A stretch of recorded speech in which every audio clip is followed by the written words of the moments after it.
Hi, everyone. Welcome to the WOW workshop by College of Business.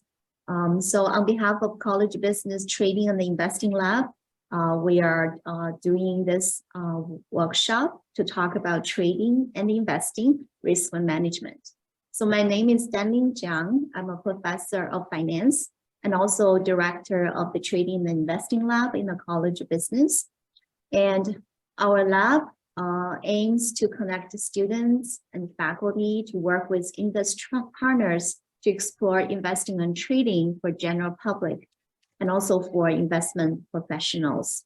We are really a new lab. We're still under construction and trying to find funding and also to start some activities. So feel free to send us emails with your suggestions and connect us with industry partners. Our lab is housed under the Center of Entrepreneurial Finance. The center connects faculty and student research teams to support entrepreneurs to acquire, manage, and transfer financial resources. We have a link for you to apply as a research assistant. You can also follow our LinkedIn profile here in the link. I'm going to put in the chat box later. I myself has founded a website called stonyfinlab.org. It's the community network to share information about investing, trading, personal finance, blockchain, startup guide, etc. Volunteers and myself collect various information and share on the website. So if you have registered for the events today with your email, we have put you on the free newsletter mailing list. So you'll be starting receiving our free newsletter. If you like it, keep it. If you don't like it, you can always unsubscribe. We also welcome you to subscribe to our YouTube channel, and the recording from this workshop will be posted on the YouTube channel next week so that you can watch the replay. If some student missed it, they can always watch it. Okay. And in the website, there are two sections related to our talk today, right? So there is a section called Personal Finance and Behavior Finance, under which you can find various resources to learn about personal financial management.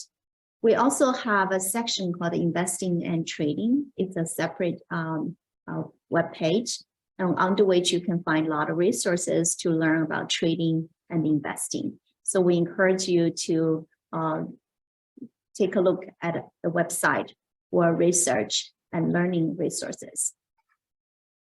So today, I'm going to talk for about 20 minutes to cover my thinking about trading, investing, and risk management, which will be followed by Dr. Aaron Kim's talk. Dr. Aaron Kim is Associate Professor of Finance in the College of Business. Then we're going to do a panel discussion, our three, about 10 minutes with our panelist, Christian Prag, who is an alumnus in Stony Brook in College of Business, as well as Arts and Science.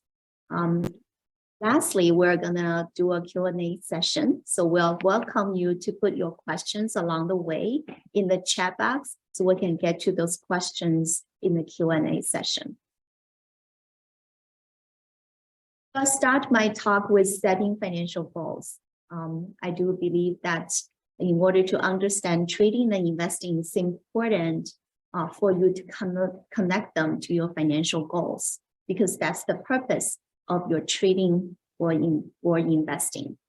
Typically, we classify financial goals into three different layers. The first layer we call financial peace. If you have reached financial peace, you don't worry about repaying your debt. You can sleep well and you can maintain a minimal lifestyle. Once you pass financial peace, then we say you're working on your second layer of financial goal, that's financial security. At this stage, you don't worry about maintaining a basic lifestyle, and you have achieved your basic financial goals like house, education, shelter, food, retirement, so on and so forth. So the last and ultimate financial goal is called financial freedom or financial independence. At this stage, we say that you do not worry about money anymore. You no longer work for money, and you have a different work life. Right? So the financial freedom is the ultimate financial goal most people typically have, so that they can do whatever they want with their time and enjoy that life and make contribution regardless of the monetary payoff. In order to achieve financial goals, you have to manage different aspects of your personal finance, right? For a financial piece, you have to spend time figuring out the spending, budgeting, and debt management. To achieve financial security and financial freedom, and you want to more focus on saving and investing, tax management, and downside protection. Okay, so here you can see that investing comes into play for the second layer and third layer of financial goals, which is one of the most important aspects to achieve security and freedom in personal finance. So in order to be successful in investing, we do believe that everybody needs to build your financial intelligence. So what is financial intelligence? It starts from literacy. Okay? So the knowledge is number one, experience, and later on we're going to talk about psychology. They all play a role to build your financial intelligence. So here you can find the link to a government agency website where you can take a test of your financial literacy and your investor literacy scores, right? You can find out how you do in those two aspects. So basically, you need to learn and understand basic financial concepts. You learn and understand stock market and general financial market investor literacy. Okay, so that's the first step. But why do we need to invest, right? What's the basic rationale to invest your money, right? So we start with the very basic example about a cup of coffee thing. So if we spend $5 to buy a Starbucks coffee today, how much does that cost us in 40 years?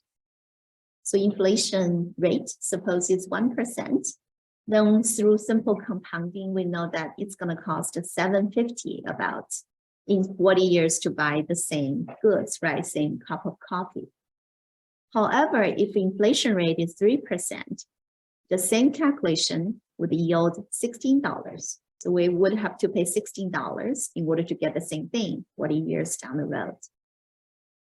In extreme case, if inflation rate is 8%, then in 40 years, we will have to pay over $100 for the same cup of coffee. So the example here illustrates that to maintain your purchasing power in the future, we have the risk of inflation to combat. So we have to invest in order to maintain the purchasing power to beat the rate of inflation. Another example is if you look at the US dollar index from 1913, if we index $1 to 1,000 in 1913, so how much dollar the $1 is worth today, right? So if you look at that, $1,000 has depreciated to 33.8, right? That index 1,000 depreciated to 33.8, which is a decline of nearly 97%, right? Which means that your purchasing power has declined by 97%. When we talk about a millionaire in 1913, the purchasing power of that millionaire is equivalent to the wealth of nearly $30 million today. So if you want to be a true millionaire in 1930, today you will need to have $30 million, not 1 million, but 30 millions, right? So that's again, tells you over the long term, despite US dollar is the strongest currency in the world for the last 100 years, and the inflation risk is still substantial, not to mention other currencies which have typically experienced much higher inflation over the last century. So that sets the motivation to invest. Investing for the long term is to beat the rate of inflation, right? And also to give you real return, right? That's above and beyond inflation. So let's talk about investing. So here we're going to talk about financial investing, right? You can do a real investing by buying a factory, investing in a company, but that's not what we're talking about today. We focus on financial investing. In finance, financial investing is basically you sacrifice the current financial resources in order to apply claims on the future cash flows generated by underlying real assets that your financial asset has a claim on, right? So it's a trade-off between sacrificing your today's consumption in order to get higher real consumption in the future. And also it's a storage of your purchasing power today through financial assets in order to spend that wealth purchasing power in the future. Okay, because this is investing. So investing typically we call it's passive, right? And it's passive investing. It's a positive sum game.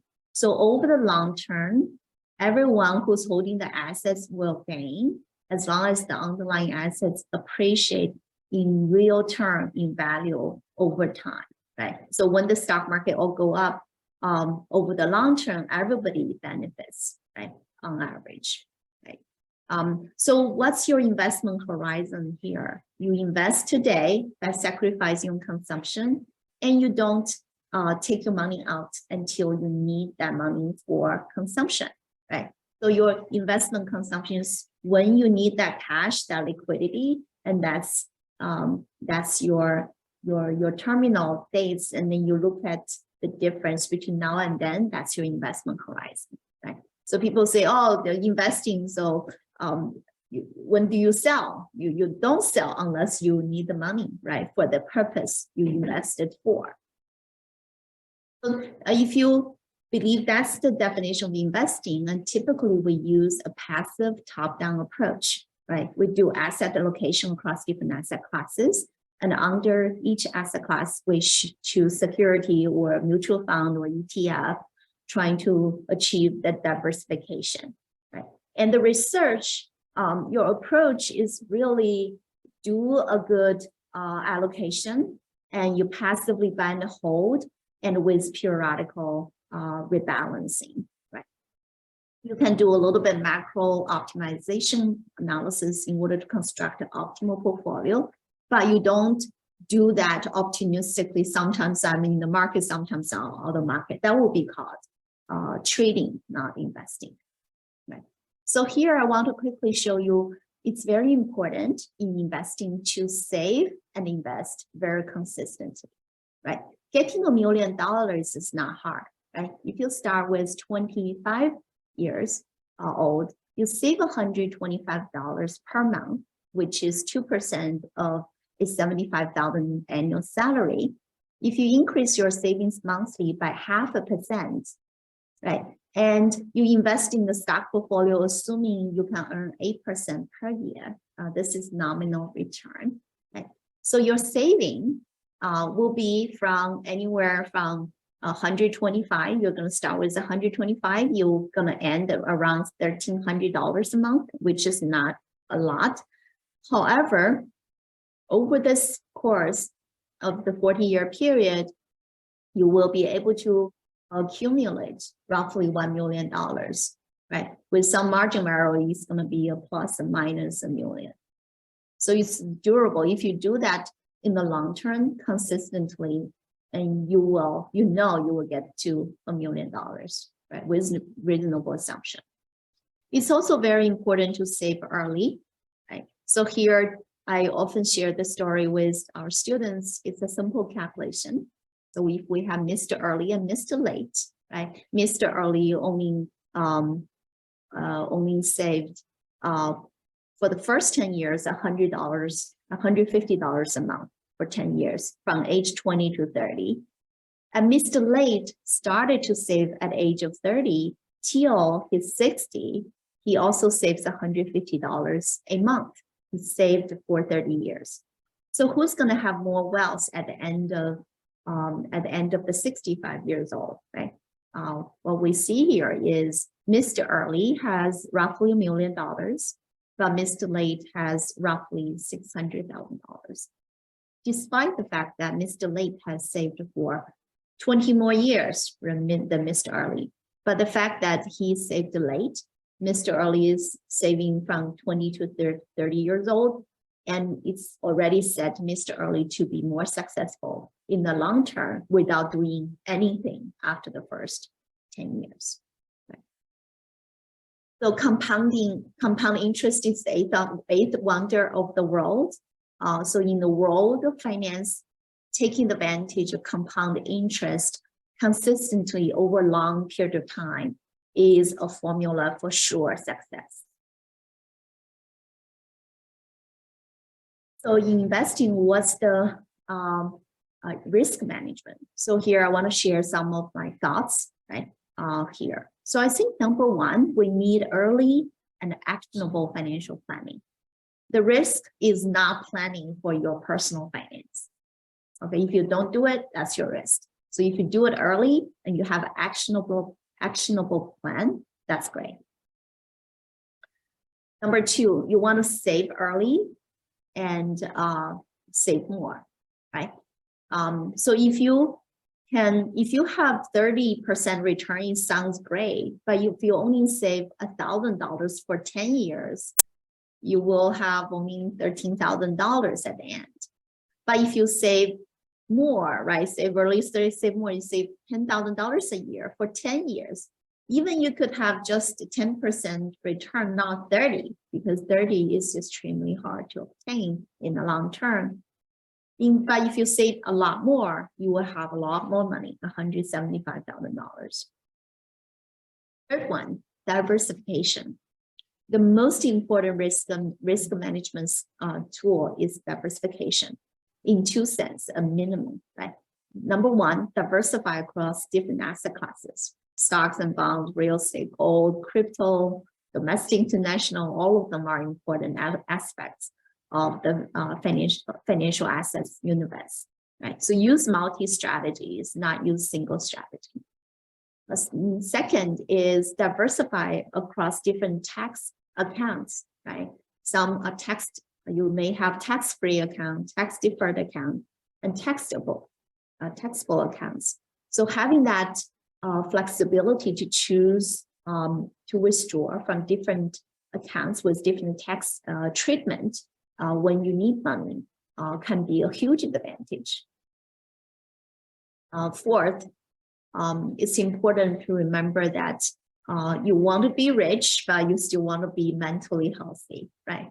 If you take too much risk, you can't sleep well at night, and you need to trim your risk position down to the level that you can sleep sounder well. Okay. And also, I think it's important for risk management that people tend to think they have the perfect plan and they have the gut to stick with their plan. But what happens is when the risk really hits you, very few people can stay with that plan.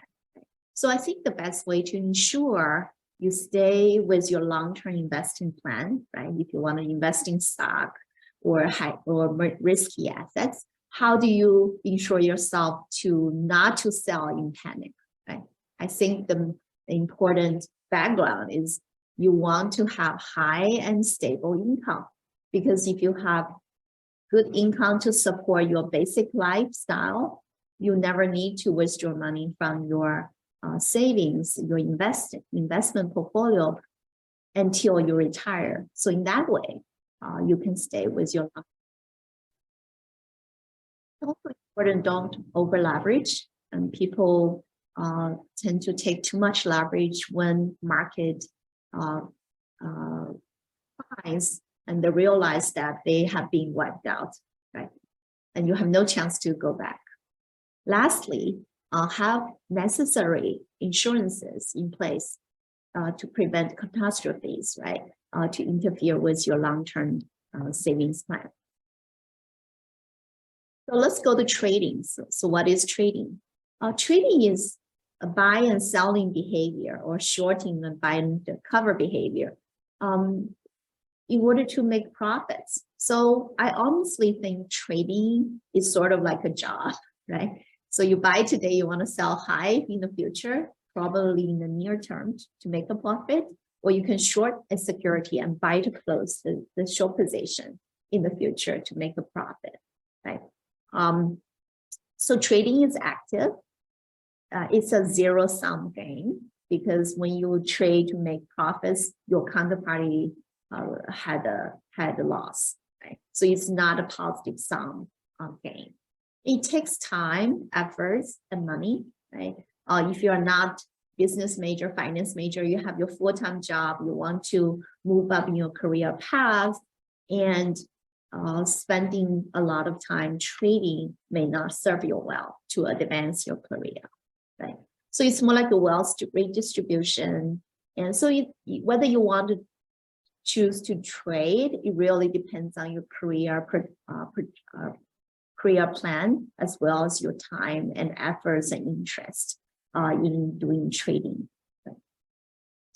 Fully trading involves bottom-up approach, and you do security analysis or you do market timing, right? And your research approaches can be many different types, right? So where could be, you could be a professional, right? Professional traders or professional investors. They do fundamental analysis, technical analysis, macro analysis, quantitative analysis, right? In order to maximize their trading outcome, right? So risk management in trading. So here we focus on retail investors. Suppose you are interested in trading, you have some money to trade, and we will say don't spend all of your money trading, and make sure you have some investment portfolio if you do want to maintain a trading portfolio. Okay? So I think it's important to have a passive benchmark to compare with your trading performance. Okay? Many times you think you'll make a lot of money, then you compare to the market. You don't need to do anything. You buy SP 500 if you could have made more money, which means your trading is not that successful. Okay? So you need that feedback. Retail investors, however, in trading, we have advantages over institutional investors in several aspects, right? So first of all, we're not evaluated by other investors, and our trading horizon, right? We are not evaluated by the day or by the week or the quarter, right? So we have the flexibility, and we don't worry about being fired, right, by the boss. So we are concerned with how do we maximize our trading profits or returns. So we have a lot of flexibility, changing the style, trading strategies, asset classes, and so on and so forth. So we're not confined as institutional investors to be only short-term trade, right? We can be long-term, truly long-term investors, right? And also, it's important that before you trade or make investment, you should always ask yourself, what's the worst scenario, right? You prepare for the worst scenario, and your upside is easy to take care. In addition, if you have a good strategy, it's actually more important to have a consistent execution of your strategy. Lastly, I think strong psychology is the key for retail investors, because if you simply follow others, and you are not going to outperform the market. If you want to outperform the market, you have to be independent. You have to be greedy when everyone else is fearful, and be fearful when everyone is greedy. So last slide. So here I shared some of my thoughts about risk management in investing and trading. But the key is why we're doing this. We're doing trading, investing, and the whole purpose is hopefully that help you to achieve your real financial freedom. Okay? So what is real financial freedom? I would say that it consists of a large enough financial portfolio that generates passive income to support your basic lifestyle, right? You don't need to work for money. You can still work for fun, right? And also, true freedom comes with a satisfying career that earns income, and also it gives you opportunity to make a positive impact on the world. So just keep in mind what's the purpose of your investing, and then hopefully that would steer you to the right direction. So lastly, I want to share a sentence I heard from a podcast, the investor podcast with Professor Damodaran from New York University. So he's a very well-known professor called the Valuation King. And people ask him, why are you doing this, right? And he said, I like my life because I wake up on Monday morning till I have to teach. I can't wait to go. He's looking forward to his day, to his time every day. He said, I wish at the end of my life, I could say, I have not worked a day in my life. Everything I have done is because I wanted to do it. So I wish every one of you have opportunity to say this at some point in your life. So that's my presentation. Please enter your questions in the chat box. Now let's move to Professor King's presentation. Okay, so let me discuss a little more some professional topic related to the financial risk. So many hedge fund traders are worried about the risk. So let's see, what is the risk of these professional traders? So there are many risks, but the most important risk is credit risk, my counterparty risk. And it generates 2008, the mortgage crisis. If somebody doesn't manage the credit risk, then we have the same financial crisis as this 2008 Lehman Brothers collapse.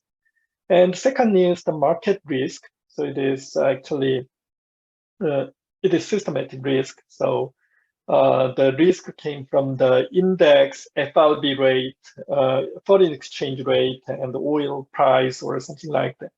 So that those are the market risk. So market risk is most quantitative and so most hot risk, which is reported every day in the financial newspaper. And operational risk, so that is the risk of the employee's mistake or frauding or some computer hacking, the natural disaster, or some terrorism. So those are operational risk. And other risks are liquidity risk, business strategy risk, reputation risk, and so on. So political risk also. So those are the risks we have to manage. So, and somebody says that credit risk is most important and market risk is the second, or not second, sometimes market risk is another, and operational risk is also. But operational risk is a little interesting. So it is very interesting because operational risk is very rarely happen. But once it happens, it has very big loss. So we need to manage this operational risk based on the insurance. And credit risk also managed by some credit rating or something like that. And market and liquidity risk can be managed by some statistical and mathematical tools. So that's why some quantitative analysts worry about this market risk. And there are many softwares who manage the credit risk and credit operational market risk management systems are very big market. So there are some big vendors who made this risk management system and sell numbers. The risk can be measured by the. Okay, and so the portfolio managers must do like this, measure the risk. There are many tools to measuring the risk, value risk, expected shortfall, COVA, or first heart measure, or there are many risk measures, and all the risk managers should calculate this portfolio risk every day and check the status of risk of this company. So, and make a decision based on this risk point of view. So that is most important. Second, and if you have the risk, then you have to diversify this risk. So it is, if you make a huge portfolio based on the mean variance technique, Markowitz theory, then you can diversify the risk to, and so it is automatically, equilibrium state and it is rebalanced. So it is the most important part of the portfolio manager. And if you diversify every risks, idiosyncratic risk, and then finally you have to manage the systematic risk using derivatives. So futures and options can remove your market risk, and so you can buy or sell these derivatives. Then you can efficiently hedge your portfolio risk. So that's why this derivative pricing and hedging is most important in the risk management. So there are many stories, but let me stop here because it is so technical. And so if you're interested in the risk management, so then let me give you one very big issues, fat tails. Okay? So if you want to manage the risk, so then that means you are managing the event which is unexpected one. So unexpected event must be expected. You have to manage the black swan event. So that is most important point of the risk management. So let me stop here.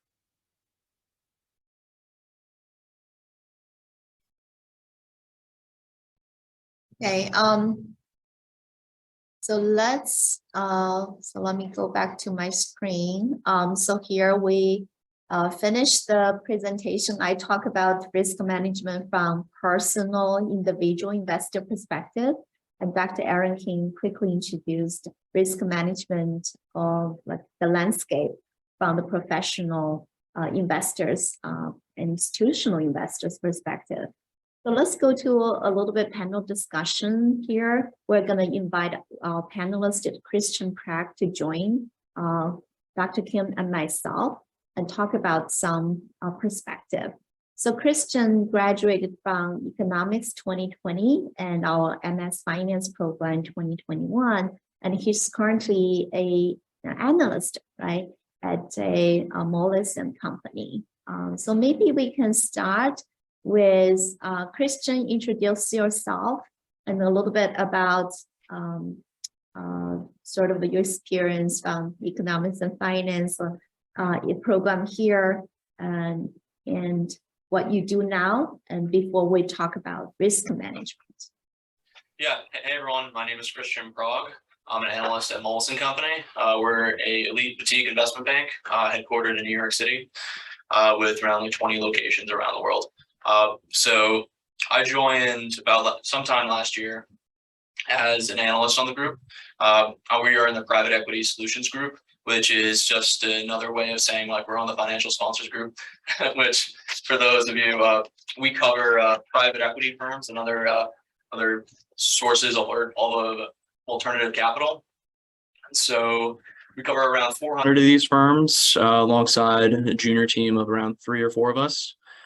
We participate along with our managing directors and executive directors in covering these firms, seeing what they're looking for, trying to show them assets that they're willing to buy from other people we have relationships with, potentially sell their businesses to strategics or other financial sponsors, things of that nature. And so there's a lot of coverage in terms of keeping track of what other private equity firms are doing, as well as how they're trading their portfolio companies, or what their acquisitions are like, kind of just a lot of market analysis as well as just trying to see how we can time things, especially when it comes to them selling their businesses.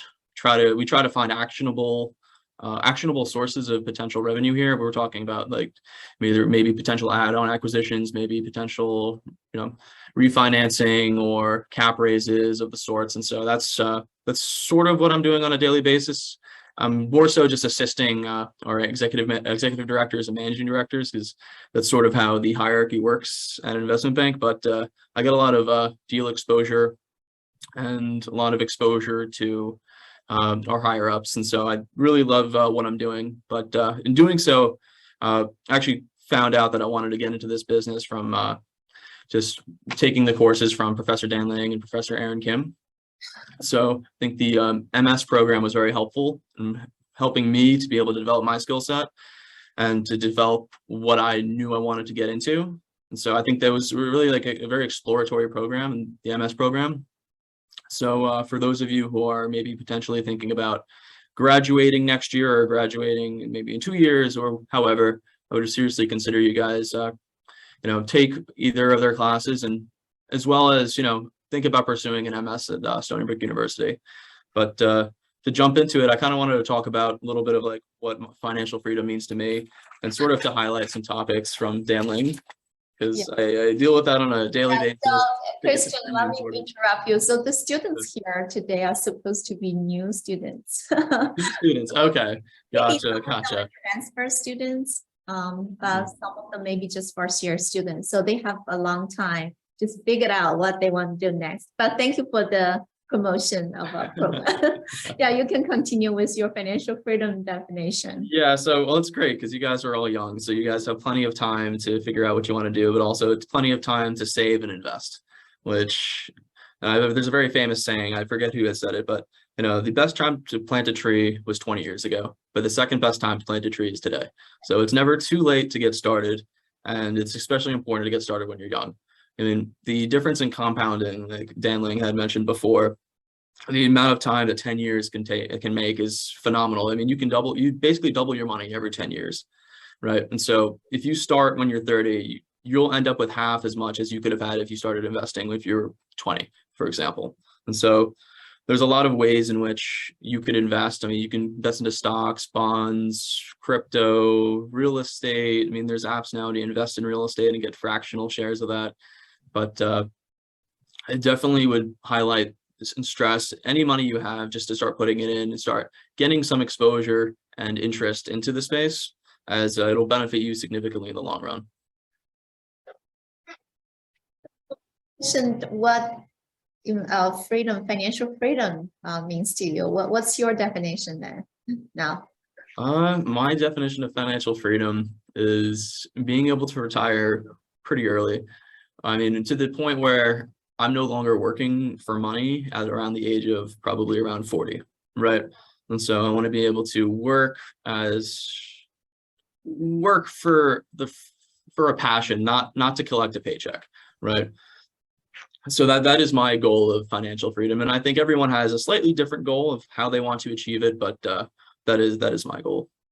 Right. So everybody has their definition of financial freedom, but the common thing for most people is the freedom. Yes. Do whatever you want, with whom you want, for as long as you want, and every day. And that's the freedom of choice, right? Aaron, so do you want to share anything about financial freedom? Well, we first talk about personal finance, then we will move on to the technical part of the profession. Okay, so I still very struggling with my financial problem, because I'm moved to United States 10 years ago, not 10 years, 9.5 years ago. So I still struggling, but still, the earlier investment is the better. That is the theory. So risk manager's point of view, the risk managers always worry about the default. So if I buy some good stock, but this company will be defaulted, then that is the most serious problem. So theoretically, if you invest it, then it goes up. But the reality is that it goes up and disappear.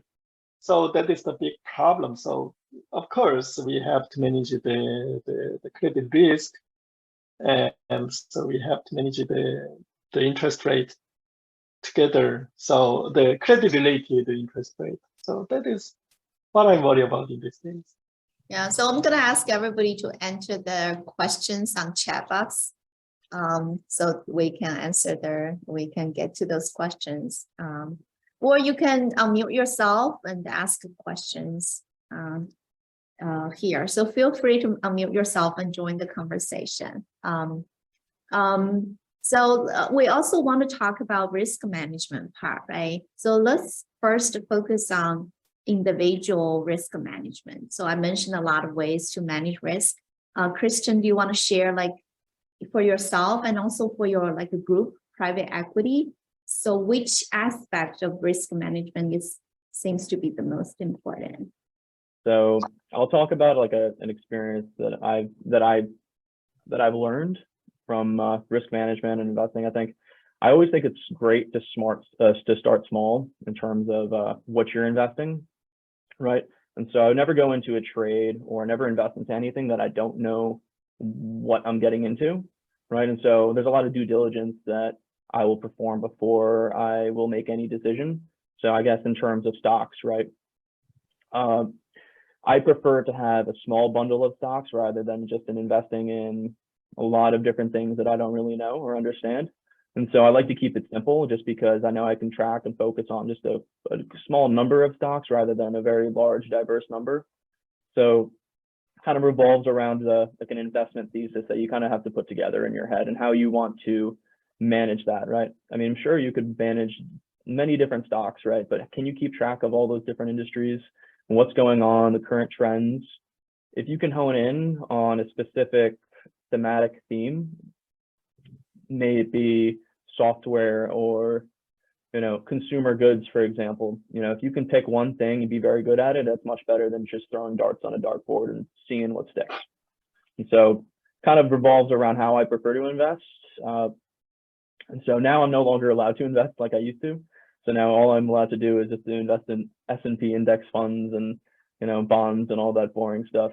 I could still make individual trades, but I have to hold for longer than 30 days. So I've stopped investing like that. But if you're unsure of what to invest in, I would definitely suggest to invest in the S&P 500 index. And then so on the flip side, and kind of just risk management in terms of private equity. Private equity, for those of you who don't know, it's about buying and building businesses using leverage, using significant leverage, that is. So these private equity firms, they'll buy a business for, say, $1 billion, right? And they'll put in $250 million of equity, and they'll put in $750 million of debt.